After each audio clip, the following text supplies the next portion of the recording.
Hey, what's going on, everybody? I was hoping to not have to make a post like this, hoping that everything would be over by in the morning and we'd just be talking about what was, unfortunately. So a little bit about what happened from our perspective. I think it was a little bit past 8:30 in the morning when we heard the first alarms. I was still at home. I was running late for sure. I was waiting on my oldest son, and woke up all of my family. We went to the bomb shelter. We stayed there for about maybe 10 minutes or so.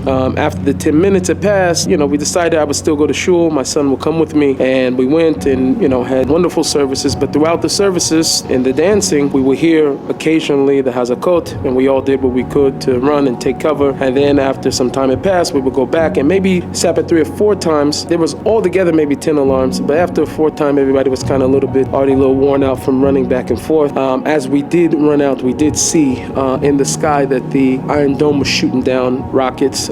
We did see that. At some point towards the end of the hakafas, we started to feel the booming, and we knew that that was probably some type of retaliation. We started to see that the helicopters were going by. Even still, as I'm talking to you right now, you can still feel the booming of the bombs and rockets, everything that's been going on. It's not easy. It's definitely not easy. We slept in the bomb shelter yesterday, all of my family. And the main thing is to keep the kids from feeling any type of way about it, other than the fact that we need to pray for Klal Yisrael, we need to daven. And so the same thing for all of you as well. Fear is not something that Hashem gave us. If you feel a feeling of fear right now, it's understandable. We're all human, but this is not coming from Hashem. The main thing is to stay away from the news. News people have agendas. You have to understand that they have an agenda. The news, whatever side you're on, news has an agenda. Another thing is all these graphic videos and different things that have been going around, this does nothing but creates more anxiety. It can affect your mental health. The main thing is it can stop you from being able to pray. You'll feel so confused and so wrapped up by the things that you've seen that it's going to feel nearly impossible for you to pray, which is what we need the most. We need everybody's prayers. This is the main weapon. This is the main Jewish weapon, is our mouth, is that we can cry out to Hashem Yisbarach. Now, if we thought that it was our own security, there's a few guys over here that broke through a border and has the whole entire country on a security lockdown. Like what?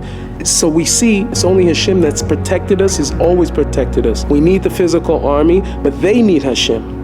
They need Hashem. So we need that Hashem is going to help them. That's the answer. Keep praying for us. Keep davening for all of us. We're still here. And we have a promise. We have the promise for the Nevi'im. The promise for the Nevi'im is that it ends very, very well for Israel. It ends very, very well from Israel. All who come up against Hashem will be utterly obliterated. This is what's going to happen. The least in Israel should be like David HaMelech. Pray for these holy prophecies to come true right before our very eyes as we're fighting against a gross enemy. This is our main mission right now, is to pray for Klal Yisrael, pray for the peace of Yerushalayim, that we all should do tshuva, that we should all return to Hashem. This is the only real weapon against what's coming up against us. We think a bomb's going to save us. Nothing's going to save us except for Hashem Yisbarach. Keep praying, keep davening, and keep your hope alive. No fear, no fear, no fear.